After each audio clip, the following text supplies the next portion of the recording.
لیکن یہاں جو ہے معاملہ صوم، اس سے پہلے مکی دور میں صوم کا کہیں کوئی تذکرہ ہی نہیں، نہ عربوں میں اس کا رواج تھا۔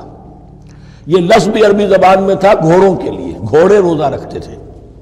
رکھتے کیا تھے بیچارے؟ انہیں رکھوایا جاتا تھا، کیونکہ عربوں کا جو معاملہ تھا وہ لوٹ مار، غارت گری، اور اس کے لیے انہیں چاہیے تیز رفتار سواری، جاؤ حملہ کرو، لوٹو مارو اور بھاگو۔ اونٹ جو ان کی فضا اور ان کے ماحول کے لیے مناسب تھا وہ زیادہ تیز دوڑ نہیں سکتا، اپنی اس ضرورت کے لیے گھوڑا چاہیے تھا۔ گھوڑے میں عرب کا سخت موسم برداشت کرنے کی عادت نہیں، نازک جانور ہے، وہ پیاسا تو نہیں رہ سکتا 7 دن تک جیسے کہ اونٹ رہ سکتا ہے، بھوکا نہیں رہ سکتا، وہ لو کے تھپیڑے نہیں برداشت کر سکتا، لہذا عرب اس کو رکھواتے تھے روزہ۔ کھانا پینا بند کیا اور اس کے جو ہے منہ کر کے کھڑے ہو گئے جب گرم تیز ہوا چل رہی ہے، خود تو اپنے آپ کو لپیٹ لیا اپنے گھتنے میں، غترہ کہلاتا ہے وہ جو بھی کپڑا اوپر ہوتا ہے، اور وہ اس گھوڑے کو جو ہے وہ ساری آگ اس پر برس رہی ہے تاکہ اس میں عادت پیدا ہو جائے جھیلنے کی، برداشت کرنے کی۔ تو جنگ کے موقع پر کہیں یہ دغا نہ دے جائے، اگر یہ ہمت ہار گیا تو اس کا تو کیا گیا جائے گا، تو اصل میں سوار ہے جو مارا گیا۔ یہ روزہ ان کے ہاتھ تھا، لیکن جب حضور آئے مدینے میں تو یہاں یہود میں روزے کا رواج تھا۔ وہ ایک تو عاشورہ کا روزہ رکھتے تھے، اس لیے کہ وہ تاریخ تھی جس میں کہ نجات ملی تھی بنی اسرائیل کو فرعونیوں سے۔ پہلے یہ کہ ہر مہینے میں 3 روزے، اب اگر 30 کے 30 روزے ایک ہی مہینے میں فرض کر دیے گئے ہوتے اور وہ ہوتے جون جولائی کے تو جان نکل جاتی۔ بہترین تدبیر یہ کی گئی ہر مہینے میں، اور یہ موسم سارے آ رہے ہیں اس میں۔ پھر کچھ عرصے کے بعد یہ رمضان کا روزہ فرض کیا گیا۔ پہلا جو روزہ تھا 3 دن کا، اس میں یہ بھی تھی اجازت کہ جو اگر مسافر نہیں ہے، بیمار بھی نہیں ہے، طاقت رکھتا ہے روزہ رکھنے کی، پھر بھی روزہ نہ رکھے تو اس کا فدیہ یہ ہے کہ 1 مسکین کو کھانا کھلائے۔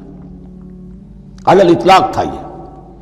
جب رمضان کے روزے کی فرضیت ہو گئی تو اب یہ فدیہ نہیں ہے، البتہ حضور نے اس کو باقی رکھا ایسے شخص کے لیے جو بہت بوڑھا ہے، یا کوئی خاتون بہت بوڑھی ہے برداشت نہیں کر سکتی، یا کوئی بیمار ہے، کسی سخت ایسی بیماری میں ہے کہ روزہ اس کے لیے جان کے لیے ہلاکت کا اندیشہ ہو سکتا ہے، اس کے لیے فدیہ برقرار رکھا۔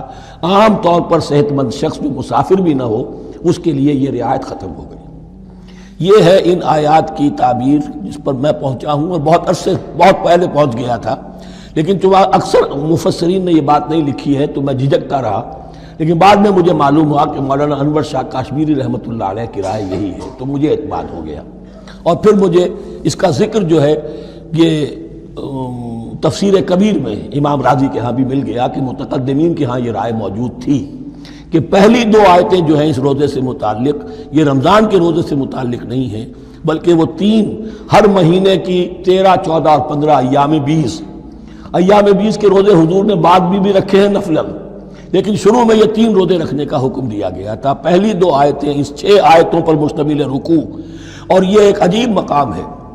قرآن مجید کے احکام بہت دفعہ ہے، نماز کے احکام قرآن میں بہت دفعہ ہیں، کہیں وضو کا ہے، کہیں تیمم کا ہے، کہیں اور نماز خوف کا ہے، مختلف جگہوں پر، لیکن صوم کی عبادت پر یہ 6 آیات کامل ہیں، مکمل ہیں، اس کی حکمت، اس کی غرض و غایت، اس کے احکام سب کے سب اس میں آ گئے۔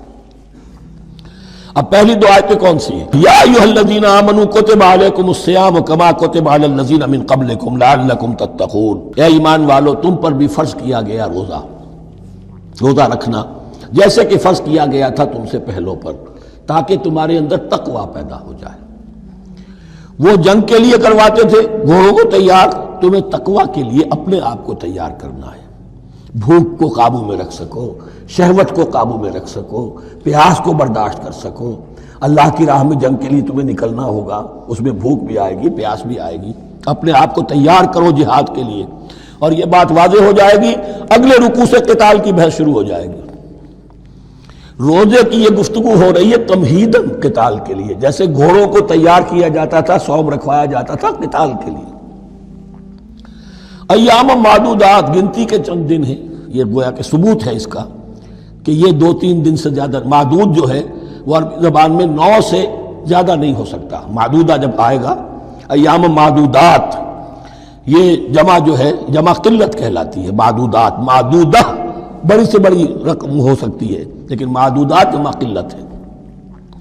گنتی کے چند روز ہیں. فمن کان منکم مریضا، ان میں بھی یہ رعایت ہے کہ جو تم میں سے بیمار ہو او علی سفر، یا سفر پر ہو، فعدۃ من ایام اخر، تو وہ تعداد پوری کر لے دوسرے دنوں میں. وعلی الذین یطیقونہ، اور جو اس کی طاقت رکھتے ہوں، فدیۃ طعام مسکین، وہ فدیہ دیں ایک مسکین کا کھانا کھلانا. ان آیات کی تفسیر میں جیسا کہ میں نے عرض کیا مفسرین کے بہت سے اقوال ہیں، اب میں اس کی بحث میں نہیں جا سکتا. جو میں نے اپنے مطالعے کے بعد رائے قائم کی ہے میں صرف وہی بیان کر رہا ہوں کہ اس وقت، اور یہ امام راضی کے الفاظ ہیں، کہ یہ فرضیت الگ تعیین نہیں تھی بلکہ الگ تخییر تھی. فرض تو ہے روزہ، لیکن اس کا بدل بھی دیا جا رہا ہے. اگر تم نہیں رکھنا چاہتے تو تم ایک مسکین کو کھانا کھلا دو. تو گویا کہ تدریجاً انہیں لانا تھا، چونکہ اس بات کے وہ پہلے سے عادی نہیں تھے. فمن تطوع خیرا فهو خیر اللہ، اور جو اپنی جی سے اپنی مرضی سے خیر کرنا چاہے تو اس کے لیے خیر ہے. روزہ بھی رکھے اور مسکین کو کھانا بھی کھلائے، دونوں کام کرے تو اس میں کوئی رکاوٹ تو نہیں، اس کے لیے بہتر ہوگا.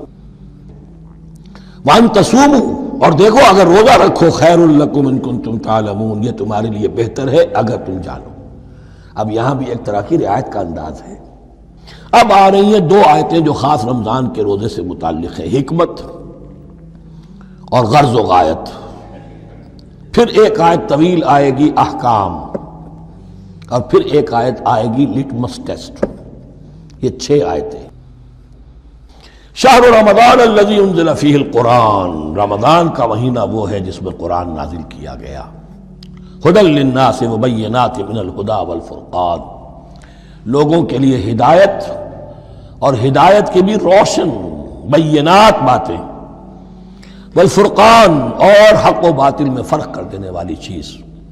فمن شہد منکم الشہر، تو جو کوئی بھی پائے اس مہینے کو، یا جو شخص بھی مقیم ہو اس مہینے میں، مسافر نہ ہو، فلیصم، اس پر لازم ہے کہ روزہ رکھے. اب وہ وجوب علی التخییر ختم ہو گیا، اب وجوب علی التعیین، اب یہ لازم ہے، یہ رکھنا ہے.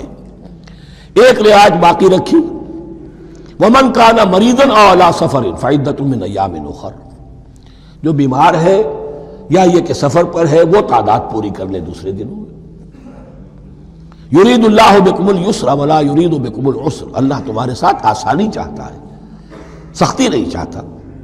یہ لوگ اپنے اوپر سختیاں جھیلتے ہیں. شدید جو ہے سفر کے اندر بھی روزہ رکھے ہوئے، حالانکہ یہاں اجازت دی ہوئی ہے. یہ بلکہ حضور نے ایک مرتبہ ایک سفر میں کافی سرزنش کی. کچھ ایک جہاد اور قتال پہ نکلے تھے، لیکن کچھ لوگوں نے اس سفر میں بھی روزہ رکھ لیا. نتیجہ یہ ہوا کہ سفر کے بعد جہاں منزل میں اب جا کر خیمے لگانے تھے وہ نڈھال ہو کر گر گئے. جن لوگوں کا روزہ نہیں تھا انہوں نے پھر وہ خیمے لگائے، منزل کا کام کیا. تو حضور نے فرمایا کہ لیس من البر الصیام فی السفر، روزے رمضان اس میں سفر میں روزہ رکھنا کوئی نیکی کا کام نہیں ہے. لیکن ہمارا تصور اور ہے، 105 بخار چڑھا ہوا ہے، روزہ نہیں کھولوں گا میں، روزہ تو میں نے رکھا ہوا ہے، یا روزہ تو میں نہیں چھوڑوں گا. حالانکہ جہاں رعایت اللہ کی ہے اس رعایت سے فائدہ نہ اٹھانا ایک طرح کا کفران نعمت ہے. وَلِتُكْمِلُوا الْعِدَّةَ، لیکن تمہیں عدت اور تعداد اب پوری کرنی ہوگی. وہ جو تھی ایک رعایت کہ فدیہ دے کر فارغ ہو جاؤ، وہ نہیں ہے.